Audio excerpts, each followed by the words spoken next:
the question, I request that if you want to pose a question, please raise your hand. When you are speaking, please put on your mic and your camera so that we can see your face. If you are not speaking at all or doing anything, please switch off your mic. Ensure that so others can be able to speak much more freely and eloquently. In this respect, my name is Tiani Chawike. I am the International Projects Manager at the Water Research Commission. I welcome you to this session on citizen science that aims to help us talk more about how we can strengthen that engagement, strengthen ownership of interventions amongst the communities in addressing water and sanitation related challenges using citizen science as a tool. We also want to have a discussion that will look into how we can have sustainable interventions, look at how we can strengthen capacity development, training, as well as ownership of resources in order to address the challenges that we face within the water and sanitation space with respect to citizen science. There are many concepts that are going to be articulated today, from the definition of citizen science to what we can use it for, to how we can adopt it, what are the best practices across the globe, in the continent, in other parts of Europe and Asia and so on. So we have a very fruitful and a very engaging program ahead. We have spectacular panelists that will be giving us their own experiences and their own experiences, interventions, as well as knowledge that they can utilize. With this respect, I also want to thank our partners who have helped us put up this program, the Water, Human Rights to Water, Watershare, looking at IORA, as well as South African Human Rights Commission. And of course, we'd like to thank, from our perspective, the WSC's leadership in assisting us to put up this program, and all the partners that are involved, DWS, our panelists from across the globe and from across our different platforms and partners. You are all welcome. And if I have not mentioned your organization or anything like that, please forgive us, all protocol observed in this respect. So thank you very much for joining this session.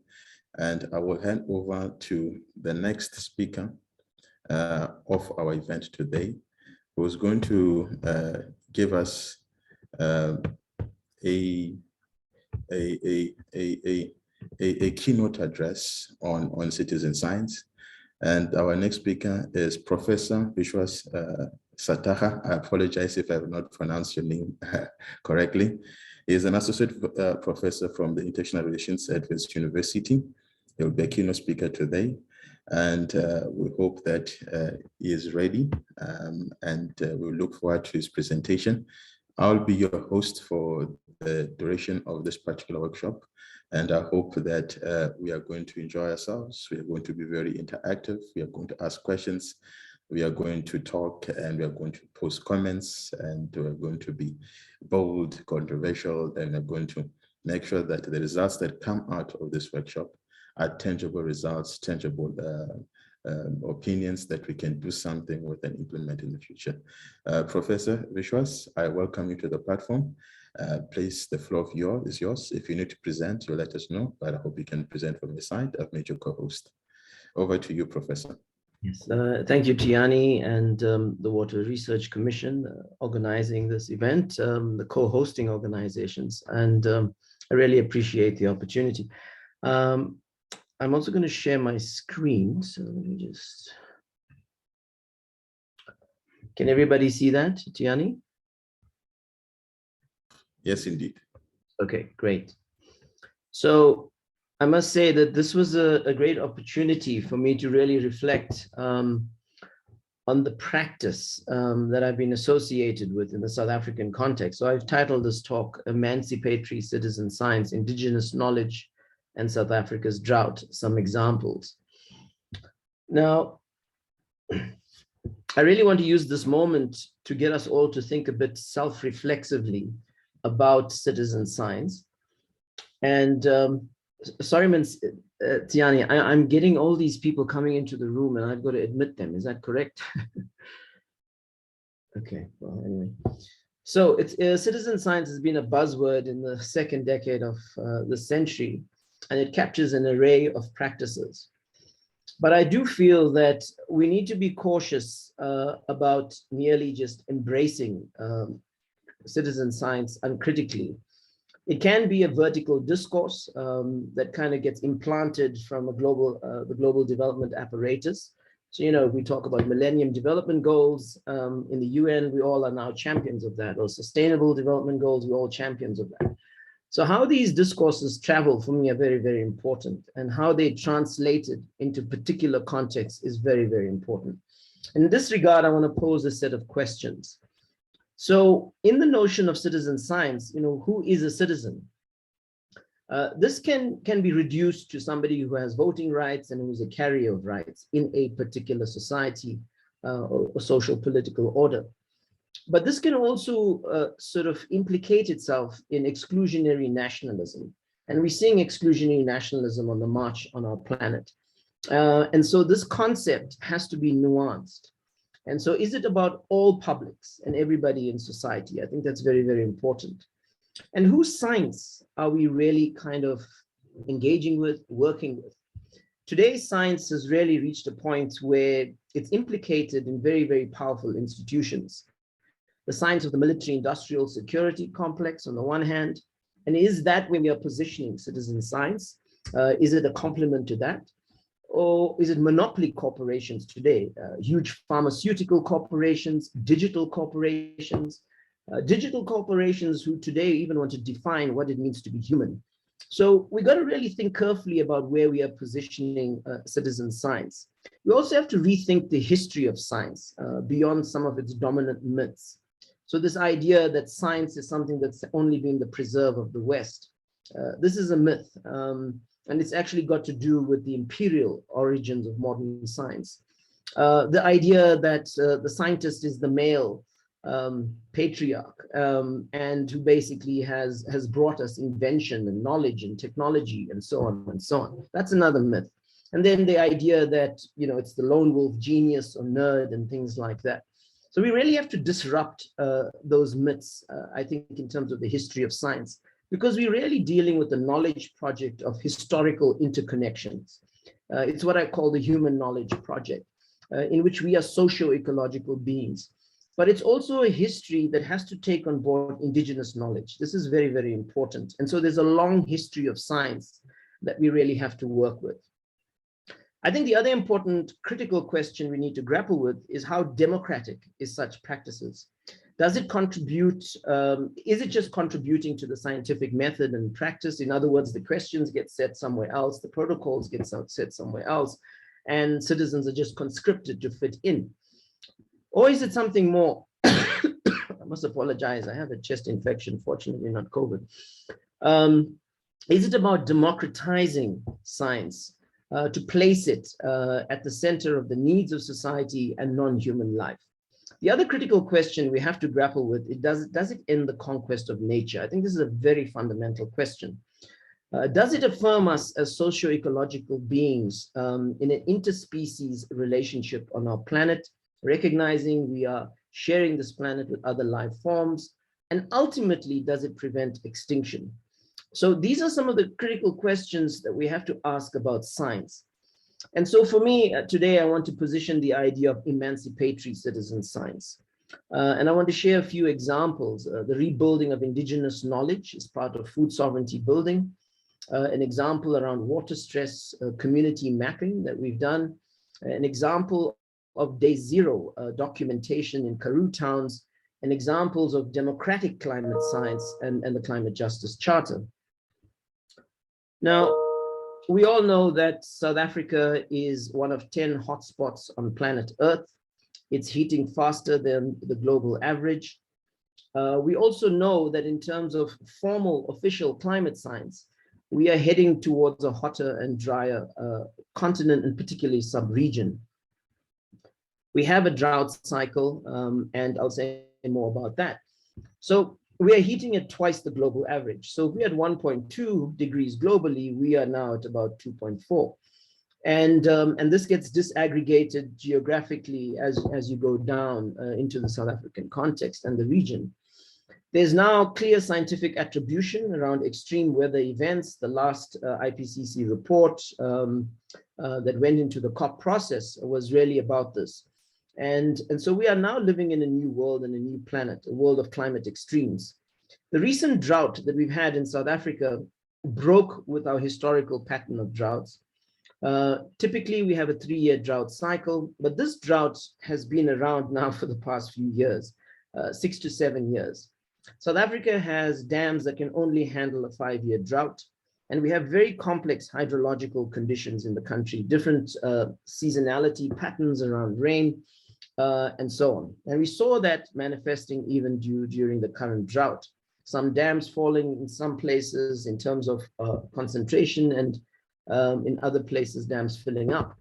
We have sharp and acute water inequality in this country. 62% of our water allocation is mainly to industrial scale farming. There are private dams there, and they control water rights on water boards, etc. 54% of South Africans do not have access to water through a tap in their household.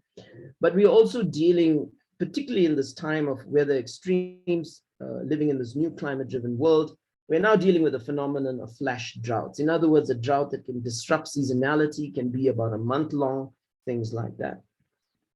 So the first example I want to point to is the South African Food Sovereignty Campaign and the idea of rebuilding the indigenous knowledge archive.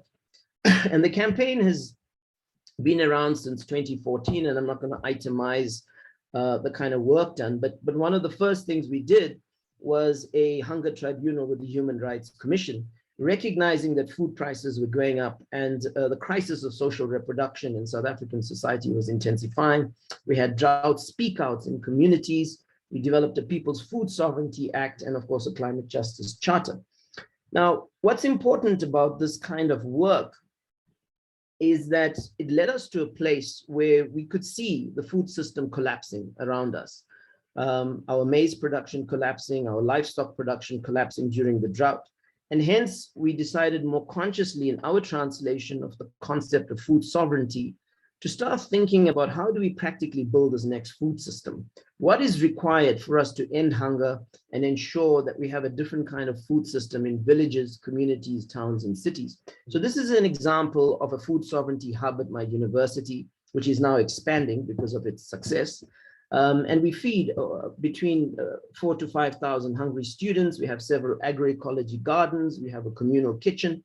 But this is one of many hubs in the country that is engaging in the science of agroecology, that is engaging in a rethinking of our consumption patterns, our diets, etc.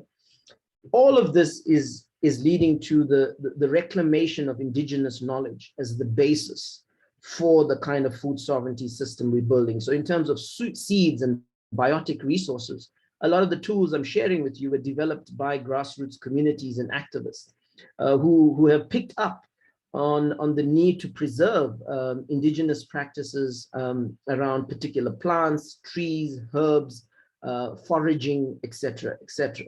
And so we decided to ensure that this knowledge is the foundation of building a new food system in South Africa.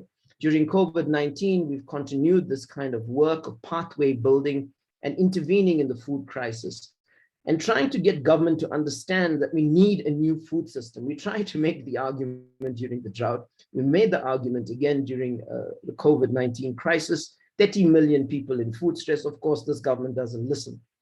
So in terms of the picture that emerged on the ground, prior to COVID, we were building these indigenous knowledge-based, commons sharing knowledge-based food sovereignty pathways in a few places in the country as demonstration. And now there's potential for way more to scale up and to build this alternative food system. Food relief mapping that we did, crowdsourced, also confirmed the importance of localized agency. The state was absent, it was failing to meet the needs of people. But in the end, what's come out of this example is the importance of commoning and defending the commons and reclaiming food cultures that are going extinct because of the globalized mono-industrial diet. At the same time, grounding agroecology as emancipatory citizen science to save water, to propagate indigenous seeds and plants, and to provide a basis for the new kind of food sovereignty systems we are building in communities. So that was the first example. The second example is water stress community mapping. And we did this in the context of the drought, the network we built across the country of drought impacted countries, communities, and we invited community activists themselves to report on the water stress and water crisis they were experiencing. We activated this tool during COVID-19 last year, during the hard lockdown, and it was amazing the number of communities that stepped up to report about the water crises they were experiencing. Again, government's response was inadequate in terms of band-aid solutions like rolling out water tanks and so on. In the end, we actually ended up with a list of 120 communities. The pic I have on here is a bit dated. And these communities provided us with factual insights of how long the water problems were there. In some cases, 5 years, in some cases, 10 years, describing in their view what was going wrong, whether it was around corruption, whether it was around institutional planning, politics, etc. So it is a very rich database of information. And out of this, we've begun to rethink what droughts means. So generally, the literature on droughts talks about meteorological droughts. So, you know, there's a crisis in terms of rain, or hydrological droughts in terms of water supply, or agricultural droughts, which impacts agricultural production. But this typology is really very limited. And what we learned from crowdsourcing this information from activists and communities was that we are dealing with a very specific kind of drought in South Africa. And it's got to do with state failure, the lack of planning, corruption, the lack of capacity, and an anti-constitutional rights practice in the state. So in other words, we have a failing state when it comes to the water regime in South Africa. And so the data led us to conclude that we are actually dealing with water governance droughts in South Africa. So this is a specific form and type of drought, again, coming out of, if you like, tacit and organic knowledge from people. And that means that if the state gets it right, we can actually mitigate, if you like, many of the drought dynamics that we're going to be facing as a country, including in the context of climate. Alongside this narrative is a picture of an activist tool around claiming the water commons and ensuring that we affirm our rights. And we work with the Human Rights Commission as well, very closely around this work and trying to get government, again, to be a bit more responsive. But theoretically and conceptually, this is what this kind of knowledge has taken us to, a different kind of conclusion of what's causing drought in the everyday lives of people in this country. The third example I'm going to give you is the documentation of day zero in small Karoo towns. Now, this is a project that I've been involved in since 2015, which is really about photographic documentation of the drought that we've been living through. And the idea is to kind of use photography as a medium to understand the background and foreground conditions of worsening climate crisis in South Africa. And I've been traveling around the country trying to kind of use photography to kind of document all of this. I'm not going to get into the other conceptual issues, but this is the background to the drought that we've had, the 11th highest emitter in the world, and an intensive user of carbon for over a century, particularly coal. And we have a whole infrastructure that locks in this trajectory and pattern of carbon usage. But this then registers in the everyday lives of people through climate extremes. This was a picture taken in the Middle Karoo, Cradock, a town that was experiencing severe drought. But then, of course, a storm broke and the town was actually flooded and we had to get out of there pretty fast. And so the narrative that has dominated headlines and so on is Cape Town's day zero. And this is a picture of one of the main feeder dams into Cape Town, which was really kind of depleted around 2016, 2017. And you can see here people getting water from the springs around the city. And this made headline news everywhere. However, what was ignored was smaller towns. And if you travel through smaller towns, it was very, very clear they were experiencing day zeros. They were facing situations where taps were running dry, etc. And what was happening was, sorry, there's a lot of noise. There were NGOs like Exeter givers that were going into communities, dropping down boreholes to meet community needs. This is a picture of the dam in a small town called Graaf Reinet. Again, bone dry, etc. This is Sutherland, a town also in the Karoo. Again, the dam bone dry, and again, boreholes were dropped in, about 3 boreholes to keep the town going. Again, with interviews done, people were saying and observing that Sutherland requires snowfall to recharge its groundwater, etc. And many of the people I spoke to were saying snowfall levels are really declining. And so there was a great deal of concern about the recharge of groundwater, etc. And here you see the disproportionate impacts. You see climate injustice. Many farm workers lost their jobs in the context of the drought in these rural towns and so on. So ultimately, there's many more photographs, but because of time and so on, I just cut this short. These are some of the lessons from this project. We really have to think about the groundwater commons in South Africa. In Cape Town, the rich dropped down about 26,000 boreholes to meet their water needs during the drought. Aid groups and organizations have done the same in other parts of the country. But the question that comes to the fore is, how is our water commons, our groundwater commons, governed in South Africa? And it's clear that there's a serious crisis there. There's a lacuna. And this is a commons that has to be managed very, very carefully.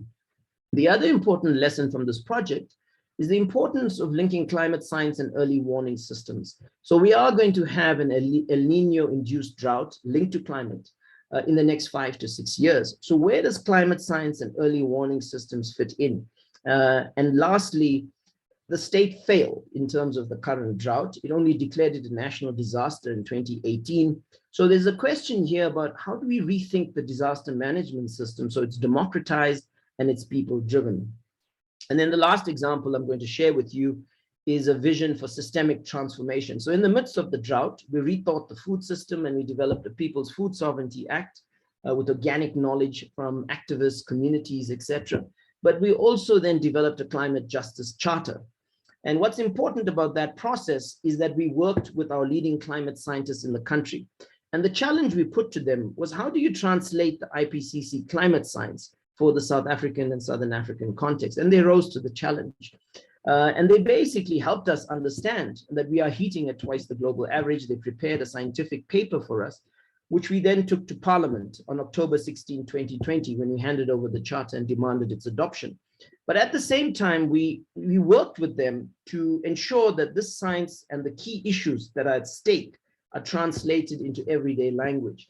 And so that we can have, if you like, a people's science understanding of the climate crisis.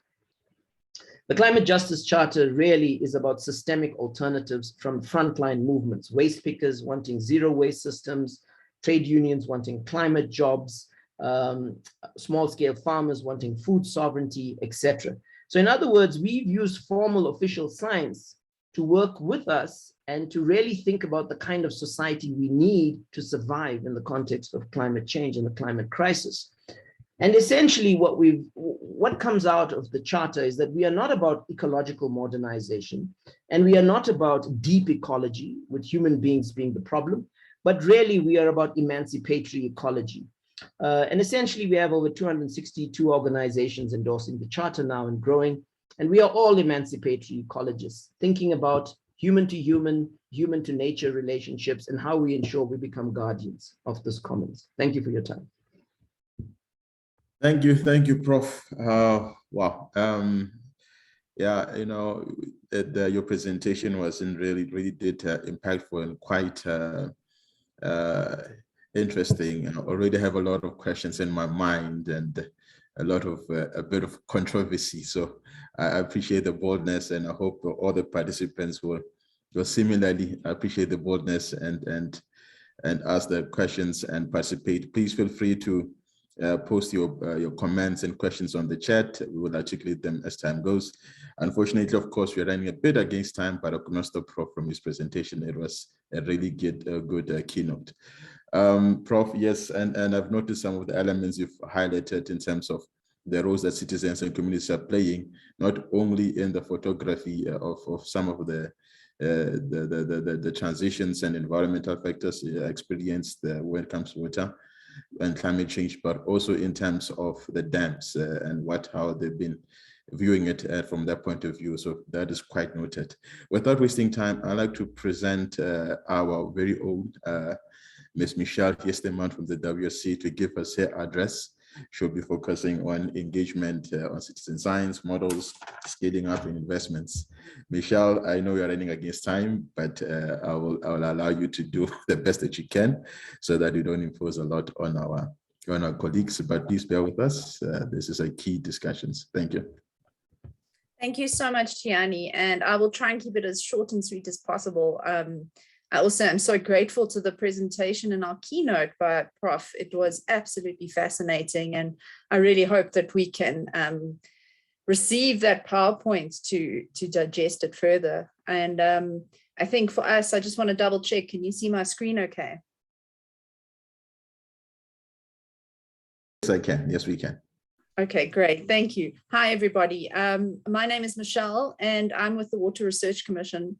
And today I'm going to, as Tiani said, I'm going to be really zooming into some explorations and lessons learned from the Greater Umgeni catchment in KwaZulu-Natal, South Africa.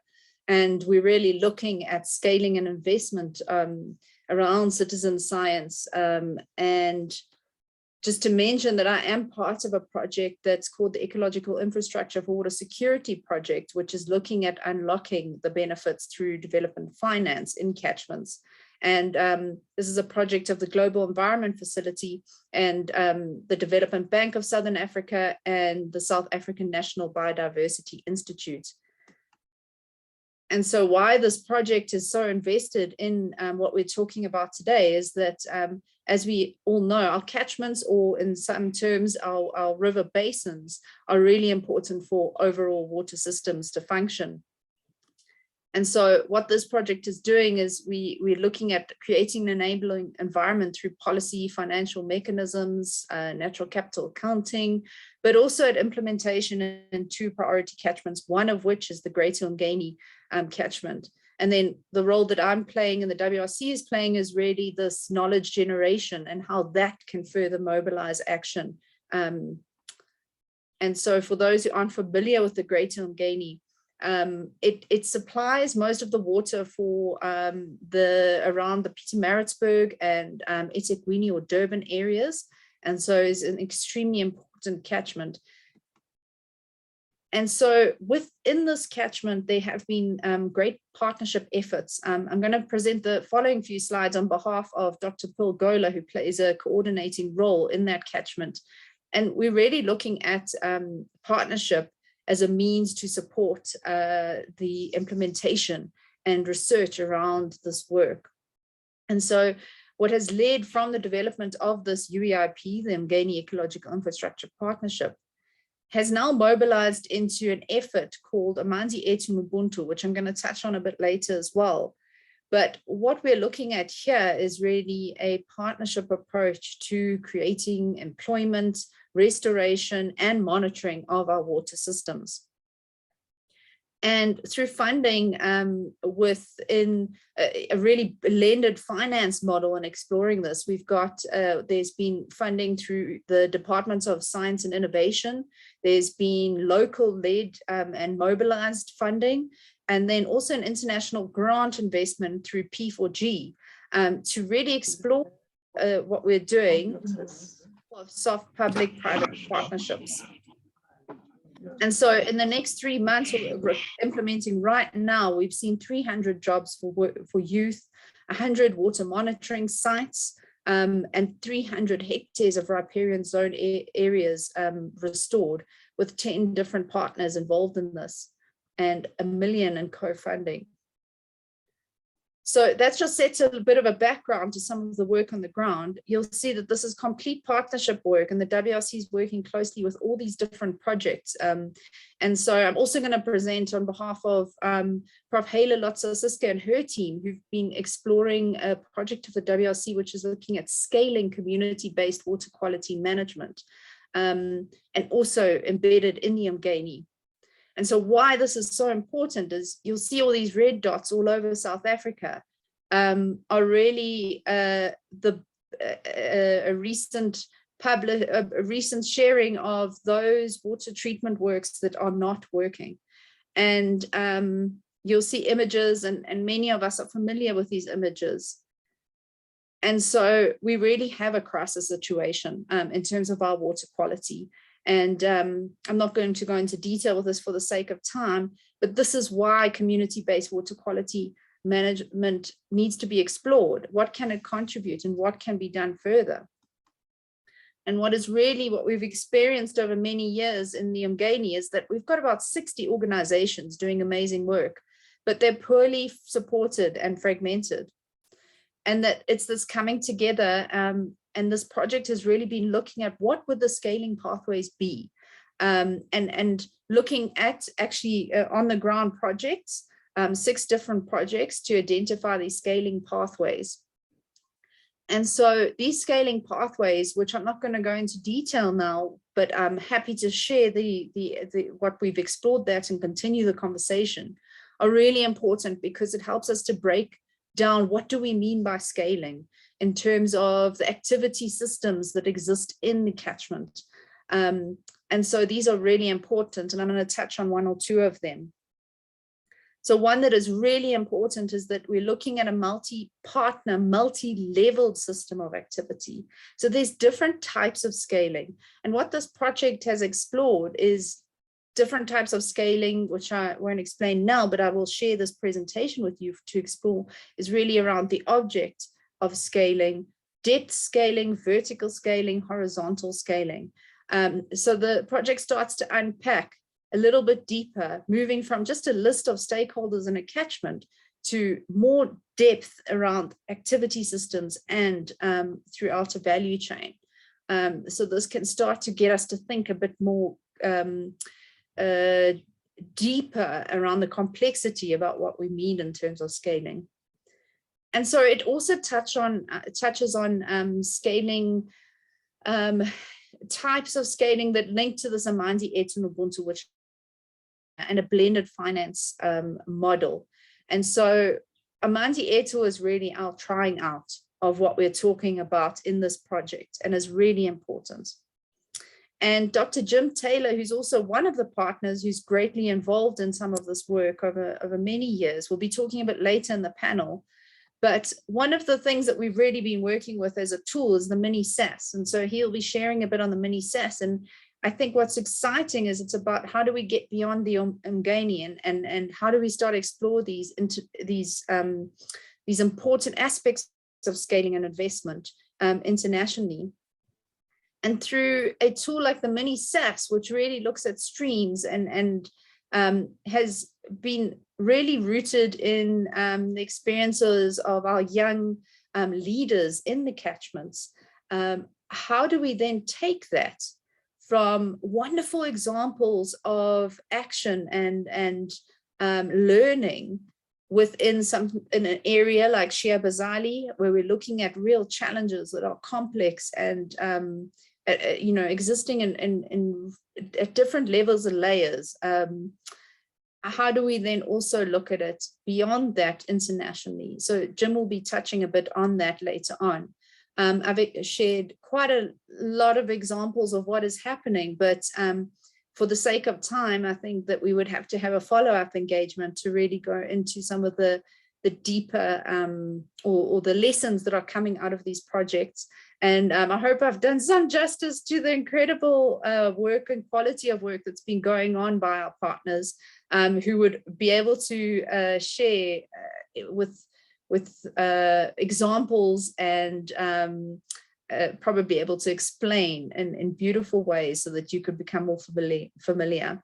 So that's just a snippet of some of the work that's going on in the Umgeni catchment, but also connecting to other work.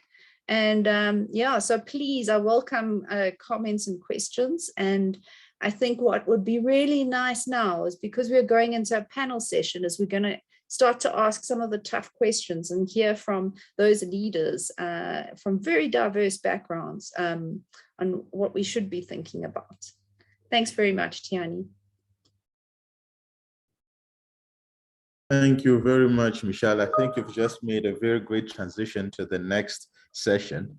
I don't think I'll have to add much after you have done so. But thank you for a great presentation and the work that is being done. in South Africa and across the globe. Very much interested in, the ministers has been doing amazing work and a very good tool. I know Jim Taylor talk about it, but also, we're learning new words as well from the presentation. Shabazad, if people know what that means, it means leave your parents. I'm not sure how appropriate it is in this particular platform, but it's a very, so learning comes in different forms and also sometimes a bit humorous. But thank you very much, Michelle, for the presentation. We will, of course, share the presentation with all our participants after this workshop. Well-presented manner, and we also received the presentation from Professor Vish that we're going to share. Without wasting much more time on this, let me bring on board our facilitator for the panel discussion, the CEO of Human Rights to Water, Ms. Amanda Ruffin. We've been working very well with them greatly. We've had a number of workshops with Human Rights to Water, and we are planning on having a series of workshops that should pertains and relates to citizen science engagement. So absolutely, Michelle, in that respect, we're going to have more time and more opportunities to engage further on this very important discussion. And I also wish that, COVID was already over so that I could be in the room with you all and we can see your faces and we can interact physically and chat more about some of these problems on a bilateral basis and a multilateral basis. But let me hand over to Ms. Amanda to take over. The floor is yours. Thanks, Tiani. Hello, everybody. I'm just a facilitator here, so I'm going to introduce the panelists and let them speak to you. We have 7 panelists today. They're all experts in different parts of the world and in different aspects of citizen science. And there are some really interesting methodologies and experiences that they have to share with you that I think you'll enjoy listening to. So first of all, I'd like to introduce Henrietta Mutsambi, who works at the Institute of Water and Sanitation Development. She's based in Zimbabwe. She's a researcher on water and sanitation, and I think she'd like to share some of her thoughts with you. Please, Henrietta, are you available? Yes, thank you. I'm available. Good. Okay, let me try to share my video. Okay. Oh, so thank you very much. I think I feel very positive after listening to the 2 first presentations on the work that has been going on around the world, and also comparing to the work that my organization has been doing. I feel very positive that we are not very lost. So I think I'm just going to, so I work for Institute of Water and Sanitation, a non-governmental organization based in Zimbabwe. It's a training and research institution. So basically, I think in terms of citizen science, it is an emerging area of research and practice in Zimbabwe. At the moment, I think what I can say is that there is no common understanding on what citizen science should be and what it shouldn't.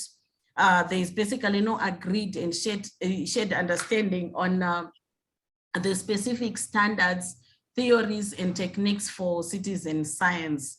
So, but there are a number of initiatives that are happening around the country, but the bulk of those initiatives are concentrated in the environmental management and wildlife protection. But in terms of IWRM and WASH, which is the sector that I work in, the concept is not very common, or rather maybe let me say it's not yet being consciously referred to. But does this mean there are no citizen science projects taking place? Not really. Probably it's a matter of terminology, it's a matter of interpretation, or probably the gaps and the need for citizen science have not yet been identified. So for IWSD, really, we have been carrying out a number of projects which we perceive, according to our adapted definition, of course, to be citizen science projects. I'm just going to share briefly 2 projects with you. The first one was focusing on enhancing community capacity for improving the quality of drinking water. This project took place in peri-urban suburb in the outskirts of Harare, where 80% do not have access to potable water. So they rely really on shallow and deep wells, which are semi-protected. So basically, the project involved capacitating the communities to be able to test their own waters, their own water from time to time. So my organization facilitated the provision of testing equipment, the multi-test meters and for physical parameters, and the E. coli kits for bacteriological tests. It was not an easy task, but actually we worked with volunteers who were capacitated. So they would do this from time to time, and at the end of every month, they would share the results with their community counterparts in a participatory manner. So basically the overall benefit, I think, is that the citizens managed to set up their homegrown community managed water pollution control mechanism. And they even managed to bring in some bylaws on how to maintain a pollution-free environment.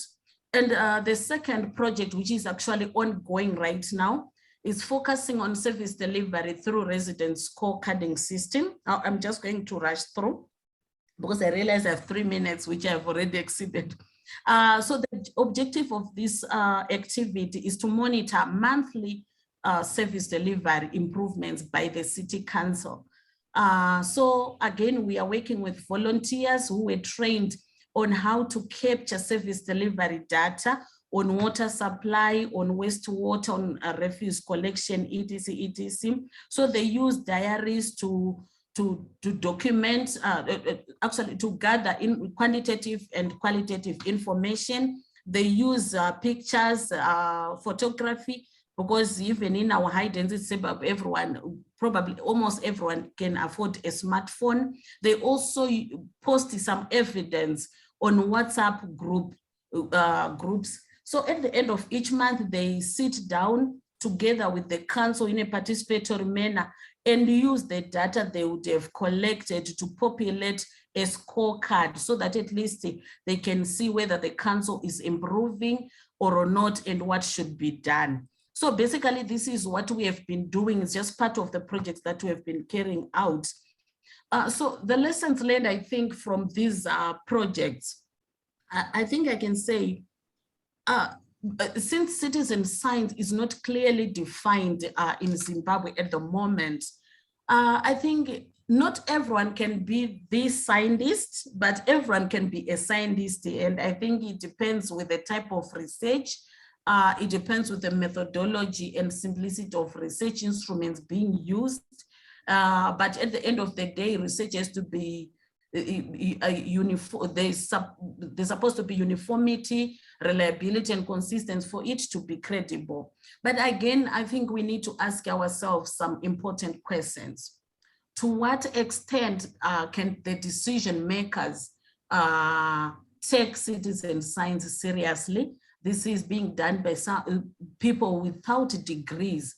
To what extent can they be taken seriously, and what should be done for that to happen? And also, I think, to what extent can citizens rise above and make impact in the midst of varying socio-cultural interests, in the midst of poor public accountability systems, in the midst of political polarization? To what extent can citizens make an impact through citizen science? So as I conclude, I think my overall recommendation is that citizen science as an approach works. Hence, there is need for a wider publicity about it and a conscious recognition of where it is taking place so that it can be improved, or maybe where it's not happening so that it can be introduced, but with the right models. Of course, I'm actually here to learn of some of the models that are being used around the globe. And also, I think there's need to establish some level of shared understanding within the country context and across disciplines as to what citizen science as a concept is all about. Thank you, ladies and gentlemen. That was fascinating. Thank you very much, Henrietta. I think it's interesting that we don't, because it's so little known and there are so many new exploratory methods, there isn't a systematic sort of system that's recognized, and hopefully at the end of today we'll have quite a few different examples to compare, and that is something we need to work on, isn't it? I think our next presenter, Ilona Milner from UNICEF, has some quite different approaches, looking digitally at collection of data and involving the youth. So Ilona, if you'd like to share what you've been doing, that would be quite nice to hear. Thank you. Wonderful. Thank you so much. Good morning, everyone. It's so great to see so many people on the call. So my name is Ilona Milner. I am the Planning, Monitoring, and Evaluation Manager at UNICEF in South Africa. So we are quite new to the citizen science and monitoring game, so to speak, in the country. So we're very much learning and happy to be a guest at the table. I think for us, the way that we approach the topic is really to look at what are the challenges to sort of scaling and sustainability of citizen science, and most importantly, the use of the data for national level reports, SDG monitoring, and to influence policy and ultimately change. So I think that the couple of the challenges that we in our conversations with various partners, and I'm sure the community have identified, is linked to issues around incentives and quality assurance of the data, standardizing systems, databases for data collection, and also in this age of COVID, really seeing how we can really push the technology elements in terms of the data collection, and also really incentivizing young people and incentivizing them through interesting innovative methodologies like digital incentives. So we have been working with some of our partner organizations on some digital rewards and youth challenges where young people do a micro task, they log them, it's verified through blockchain technology, and then they receive a digital reward with our partners Lato. So we're looking to see how we can support young people in a sort of a learning to earning pathway to get involved and get excited about climate change, water monitoring, and to go out into their communities and become citizen scientists, and really see how that then feeds into the standardized system for data collection, database, et cetera, and then ultimately how that sort of all pulls together as a system to be able to use the data, most importantly, as I mentioned, for in our interest is SDG monitoring, but other types of national level monitoring to influence policy and change. So thank you, I'll stop there. Yeah, I like the fact that you're encouraging young people to get involved, and you use the digital reward system, which is an incentive, because I guess that's the difficulty, is getting people, encouraging people to get involved. Have you found that have you been able to get far enough through this project yet to see how successful that's working? So for now, this is what we're looking to do in the future. We have an example through a tippy tap challenge that we've done, which was incentivizing young people to learn how to build a hand wash station without a non-touch hand wash station, or we have youth challenges. So now we have one out called Think Like an Entrepreneur, where young people can go on the platform and do a design thinking course and be able to get the digital rewards. We're looking to transition that into the citizen science and water monitoring space to be able to work with all the ongoing projects that are there to see how to integrate these elements into the existing ecosystem that exists for water quality monitoring and citizen science in South Africa. And when you say digital rewards, what do you mean? I think that's sure. Clear for people. Yeah, sure. So digital rewards basically is when, so a young person can sign in the platform, they do a micro task, it's verified, and then once it's verified, they receive a voucher for the equivalent of roughly 160 Rand that they can claim through any Checkers, ShopRite, or there's another store in South Africa. So they can go into the store and they get a voucher number, and then they can claim the dollar or the Rand value of that reward in those shops. Okay, so then there is a requirement for resources and funding to make this work. In other words, that money has to come from somewhere. Yeah, okay. Definitely. The projects that we run, that's UNICEF funded for now. Yeah. Yeah. Okay, that's really cool. Thank you very much. Stay online, and Henrietta as well, because there may be some questions coming from the audience which we may be able to come back to you on. And our next presenter is Professor Albert Chen from the University of Exeter Centre for Water Systems. And I know Albert's been working in several African countries looking at waterborne disease and potential for citizen science there. But Albert, please tell us about it. Good morning. Thank you, Amanda. Thank you, everyone. And good morning. My name is Albert Chen. I'm an associate professor at the Center for Water Systems of Exeter University in the UK. So my main research is about water and human environment. So recently we've been working with African partners to develop this approach, engage with the citizens, enable to enhance our capacity for dealing with the climate risk, disaster and associated waterborne disease. So from this experience, we learned something about through this whole process I would like to share with you.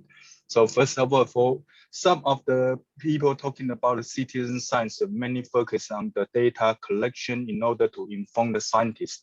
But for us, we are trying to do the way around. What we would like to do is to try to use the citizen science in order to achieve the behavior change of the citizens, so they have a better awareness and better capacity. So in order to benefit themselves, not only for benefit the scientists. So that's something we try to emphasize a lot in our studies. So the first of all, we need to engage with the citizen when we are designing this process. So to make sure they understand what the objective of this, and they're sharing their experience, their knowledge with us in order to co-design us bi-directional solutions that can communicate with the citizens, but also inform the scientists to advance the research technologies and that can feed it back to the citizens. So eventually we are hoping that we can deploy some new solutions, not only raising awareness, but also inform them to take some change to better improve the environmental condition and also the health service. So once we, for example, then when we would use this as a channel, talking about the solutions, we use our technology to detect some upcoming threat of a climate hazard and also public health issues. They are aware of the situation through our engagement, and then they will take actions to protect themselves. And so eventually we hope that we are going to use this to have a scalable solutions, not only for one community, but we can apply this for a much wider communities, and that becoming a kind of grassroots campaign then can benefit much wider society. Thank you very much. So Albert, if I understand correctly, you're talking about collecting information from the community, but I guess through workshops and discussions as an initial step, is that correct? So it's the various activities, so engage with the citizens. So we also need to consider the capacity, the existing infrastructure to support these engagements. Some of them we organize the face-to-face discussion, talking with the citizen, and also do some questionnaire survey to collect the feedback from them. But some of the other communities, they have this better infrastructure that can use the digital technology. We are also using some new solution by using mobile app, so such information to engage with them. So it will be more easy for them to get the real-time update information instead of from mouth to mouth propagation. Okay, so the science part of it is what you're going to do with that data to try and put technology to improve their water quality effectively to reduce disease. Is that correct? Yeah, lovely. Thank you very much. Thank you. Okay, we'll talk to you again soon. And our next speaker today is Mr. Ciprian Nanu from the Business Development Group in Bucharest, Romania, which is another part of the world. And I know that he's been working on a big project in the Danube with 14 countries and looking at collaborative methods of citizen science and has had some success. So Ciprian, please share some of your story with us. Yes, thank you, Amanda, and thank you, Tiani, for this invitation. Of course, I'm coming from a completely different part of the world with a completely different vision about the water. But what I want to talk today, just to take the idea and continue the idea from Professor Chen, Probably you don't know that in our part of the world, Danube is the second largest river in Europe and is going through 14 countries. Countries with different backgrounds, historical backgrounds, cultural backgrounds. I'm not talking about political backgrounds. So what we did and what we realized in our part of the world, the fact that I'm based in Bucharest, Romania, and I'm working for a small and medium enterprise, which is a private company, and probably you know that our water sector is completely public. So having said that, we realized in the last 15 years that various programs of European Commission are not arriving in the right terms to the citizen. So there are beautiful programs with a lot of grants and credits for creating a new pipe networks or dams or whatsoever, but the citizens, they don't realize that kind of system which is moving around them. So what we realized like a product in the Danube River is what we call local water forums. And together with Professor Chen, creating together with another team in UK such a forum, I'm creating with other colleagues local water forums in Eastern Europe, basically in Hungary, Serbia, Romania, Moldova, and south of Ukraine. Very, very different local conditions. And what is a local forum? It's a group of citizens and experts talking about the water topics. If I have to say which are the main topics on the Danube, I have to select three. It is food, it is energy, and of course, quality of water. And combining all these three, we call them a nexus, water, energy, food nexus. Placing these people around the table, people that are, when I'm calling people, I'm talking about experts and non-experts, simple citizens, and making them to talk about their needs and their knowledge about the water, and transferring the knowledge from professors and researchers to the citizens in very simple terms, it is an advantage for the citizens and for everybody. Why? Because all these supranational strategies that we have from Brussels, like a Green Deal, like digitalization and so on,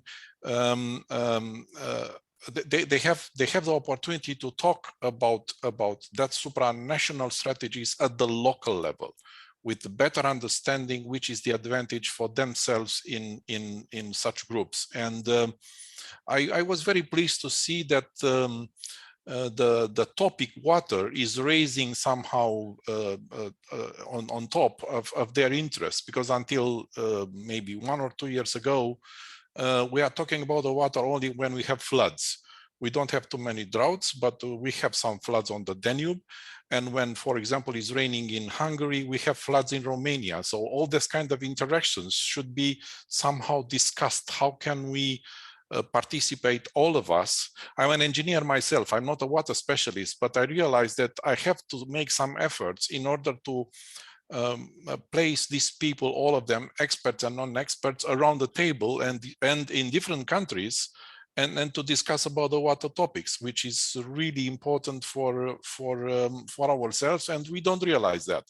So I'm very pleased with having now something like 7 or 8 local water forums around the Danube Basin River.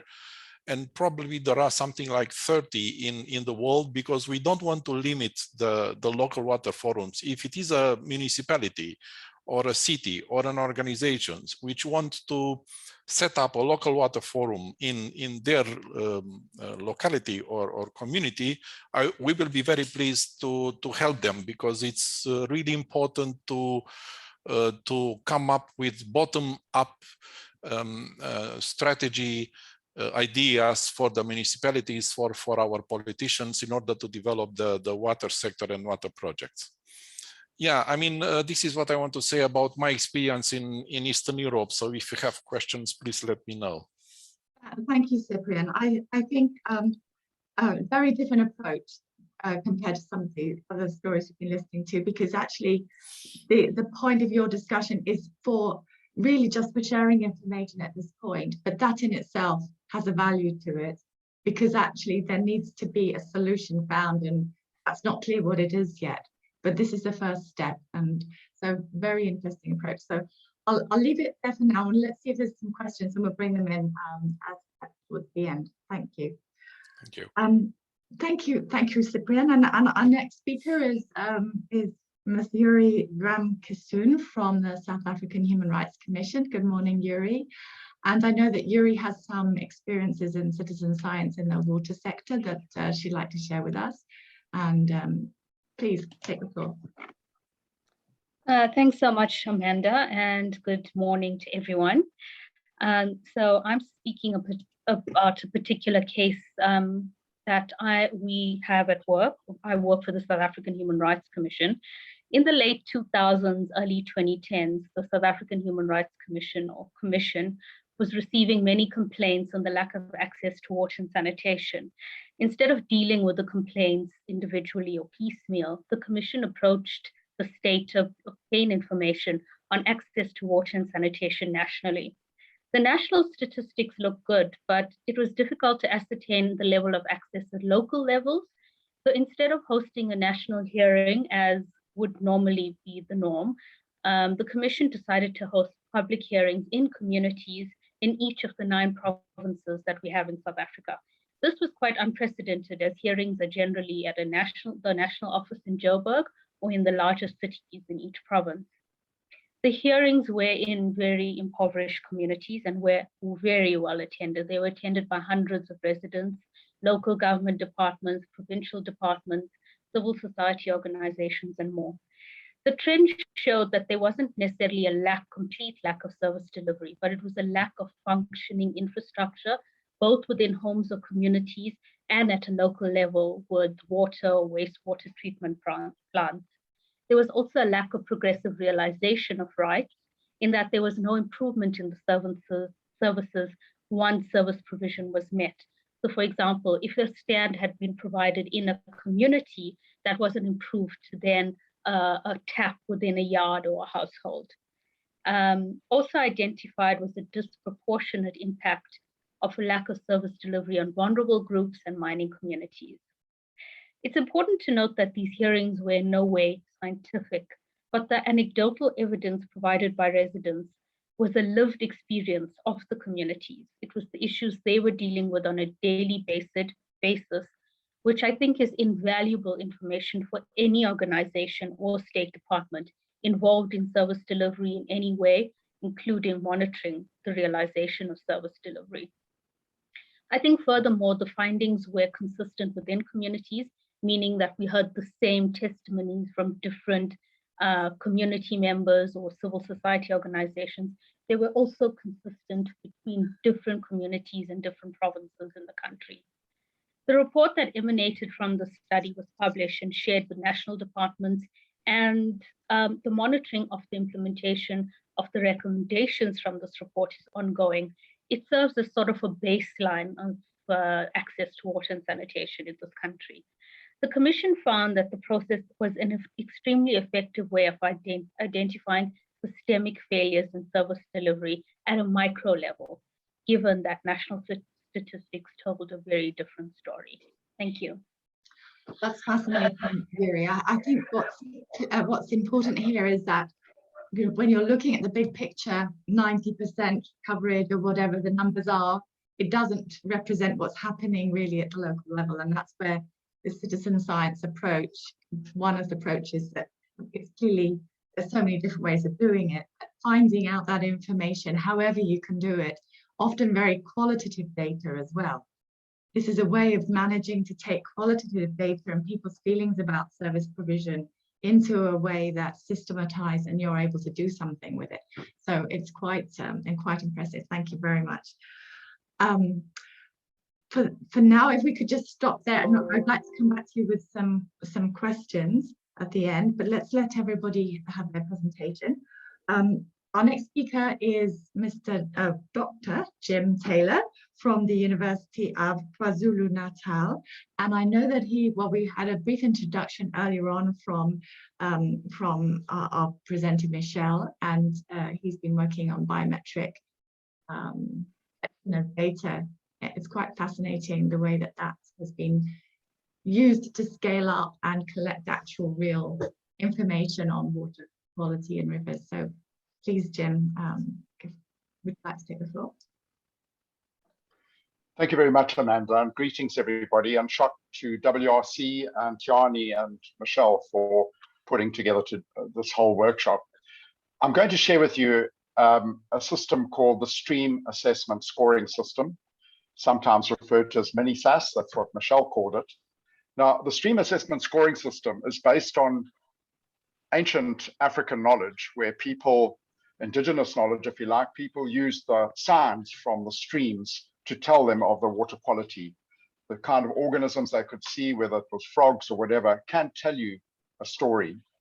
What's happened in South Africa is they've identified just 13 little macroinvertebrates, little creatures that live in the stream, all of which are indicators of pollution. So these stream, if you find these organisms, they can tell you what's going on in that stream. There's a little dichotomous key that helps you key them out. And from that, you can develop a river health index. We found even a child who struggles to speak English of 9 years old can develop a river health index in their local stream.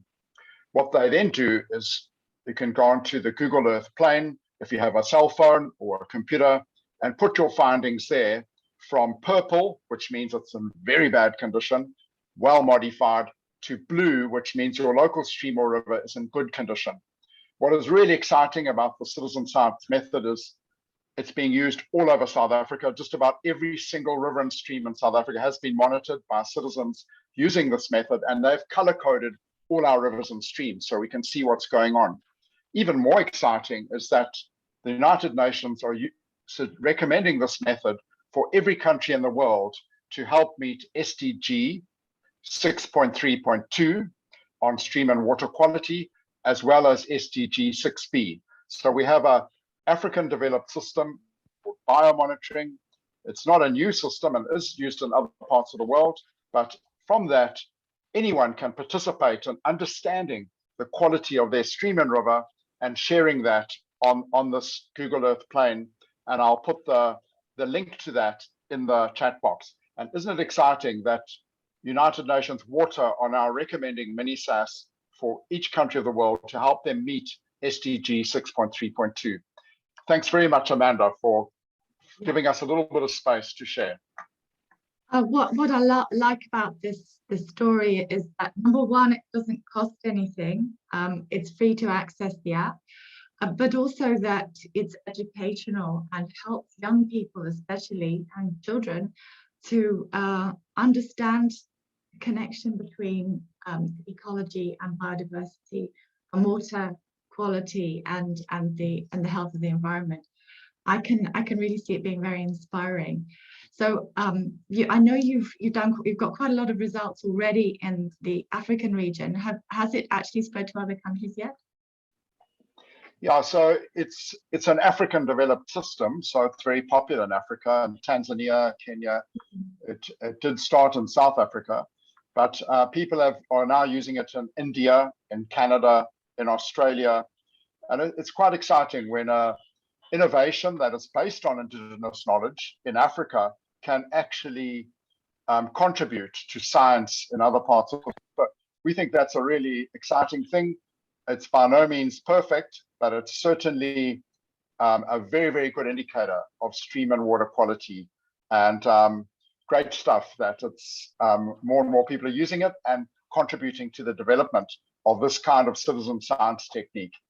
And I think what's important about all the collection of this data is you can see the results, and if it feeds into SDG 6.3.2, but it's also something that will create a target for governments to work towards and hopefully encourage some behavior that will improve water quality in the regions that are badly represented. So it actually ends up having an outcome, which is what we're looking for. Thank you. If I can please just move to our last speaker for now, and then we'll come back for question time. So Dr. Krista Tirion, who is from the River Ecostatus Monitoring Program and working on resource quality information systems. She's in the Department of Water and Sanitation in South Africa, and would like to speak to us about some of the citizen science programs that we have there. Please, Dr. Krista, are you available? Thank you. Hello. Morning. Yes, like Amanda said, I'm Krista Tirion. I'm from the Department of Water and Sanitation in South Africa, within the Directorate Resource Quality Information System. And I'm the program manager for the National River Ecostatus Monitoring Program. And then since for about the last 2 months, I've also inherited the Adopt a River program. And the Adopt a River program in South Africa is basically where your citizen science feeds into within the national department. It is mostly based on the mini SAS, which Jim talked about. But originally, our whole idea was that it would be volunteer driven. Unfortunately, there's been some impact, so it is sort of ended up being a lot of people wanting to get stipends rather than it being purely volunteer driven. But at the moment, we are targeting mostly the unemployed women and youth in rural context, and then they assist with cleanup projects, and then also mini SAS, and we've got a whole suite of citizen science tools developed by WRC funding within South Africa. So we're looking at not only the invertebrates such as the mini SAS, but also the riparian vegetation, flows. They've got E. coli kits, so looking at a bit of the bacteriological information, a whole suite of citizen science tools that was developed. But it is very much still patchy in South Africa. So each of the regions, or each of our regional offices, have got like 1 or 2 communities that they're working with. So unfortunately, at this stage, it's not really a fully national program, but it would be interesting to see, once it's rolled out a bit more widely, how the information gained through the citizen science functions in Adopt a River would correspond to our national river ecostatus monitoring program and some of the other monitoring programs that's also available in the department. Thank you. I'm interested that that you're actually starting to systematize the process in South Africa. Obviously, it's still early stages and you're pilot testing it in smaller areas. But is there a goal there? What's your long-term intention with respect to citizen science? Do you have some visions there of how you can use it? Yes, basically the whole idea is to get the citizens involved in monitoring, particularly those catchments and areas that we cannot monitor as a department, because we've got a large country, large distances involved, and a very limited budget. So can get the citizen science to fill the gap, so to speak, of our national monitoring. And then if there is a serious problem, we can go out and do a more detailed assessment. That's basically the whole idea. Right. So you've got that connectivity between the gathering of the data and the actions that you put in place to try and improve the situation on the ground, which is really good. Thank you very much. I'd like to invite, could you please stay? And I'd like to invite the other panelists to also turn on their videos. We have a gallery to see all our panelists.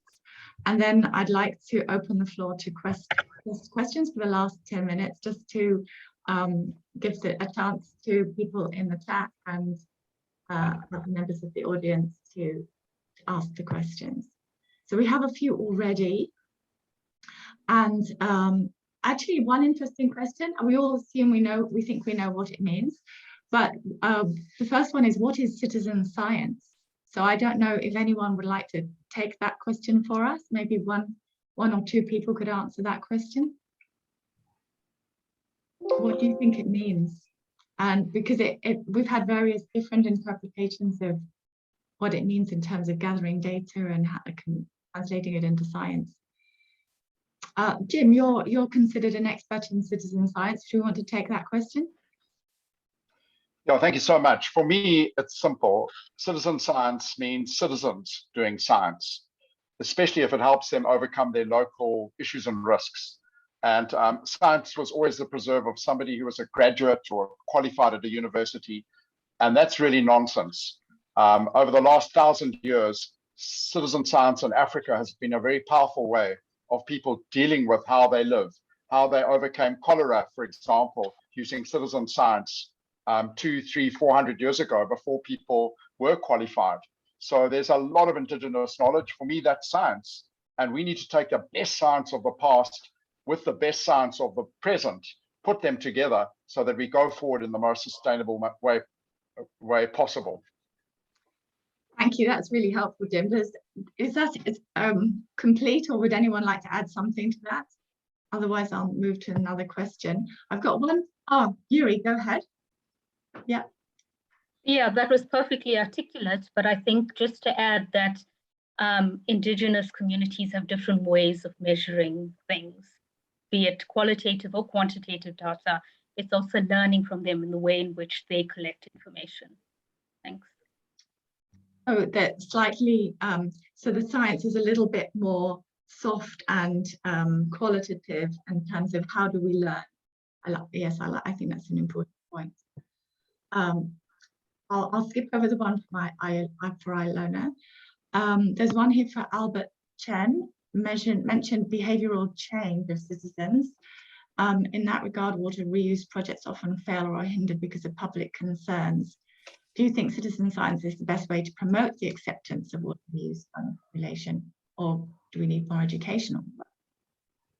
Thank you. I think I already replied in the chat, but I would like to emphasize again. So that's, I think this very good way for using the citizen science to first to engage with them, to raise their awareness, and they also to help them to understand how the importance of water use and what's the current technology could be used in, and then gradually build the confidence, and they will enable them to have this behavioral change to accept the reuse of water, and then will help us to better manage the water resources. And so I think this is very important as a bi-directional process. It's not only us telling them, but also we want to get the feedback from the citizens so we can find a better way for communicating this information and to inform the citizens, and that's achieve the behavior change I emphasized at the very beginning. Thank you. Okay, there's some very long statements, questions that I can't read while I'm skimming through here. It looks as if Ilona's answered quite a few of her questions online.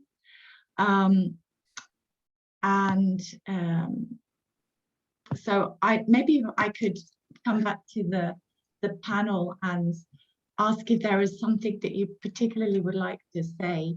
Dr. Krista Therion, is there a comment you would like to make at this point based on what you've heard from other people?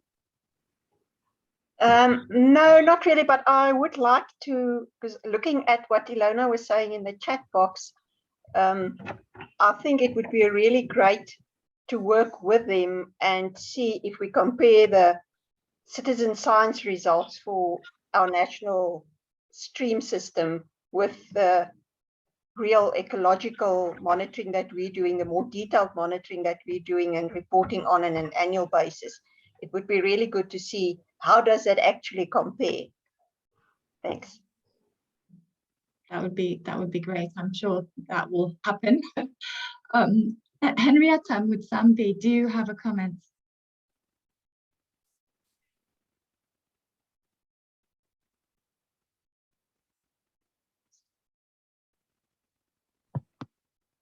Okay, not really. I've learned so much, but I think we also need, I think we need to seriously look at how we can sustain citizen science. We need to look at how we can make the results from citizen science published but are we going to follow the scientific way of publishing results? I'm not sure, but I think we need to look at that, at how we can really make the results publicized, because citizen science is, I mean, the information that we are getting so far from citizen science is very important. So we need to look at how we can sustain that discipline. Thank you. Cyprian, I noticed you shaking your head at that point. I want to follow what Henrietta said, and in our part of the world, what we are trying to do is to get professors and researchers at one table and to discuss in simple terms with citizens what they are doing, because in many ways and many times the signal of the simple signal that should come from the research part is not arriving in a good way to the simple citizens, and you lose them if you don't give them simple information, not scientific research articles, but we have to give them simple information in order to make them aware about the importance of water, and after that to involve them. And the second step, to engage them, in my opinion, that's the best way to do it. Simple signals, simple ideas to be discussed at the round table, and after that to build up a certain relation between specialists and non-specialists. It seems to me that there's more than two, but there's many different ways of collecting the information depending on what you want to do with it. Certainly the mini SAS system is easily systematized and translated into public data, but what maybe the more sensitive information that you're collecting, or maybe the indigenous information that Yuri was talking about, you need a different type of approach. Ilona, I see you're back. Did you want to address any of the questions that were in the chat? Just very briefly, we need to wrap up in a few minutes. Sure.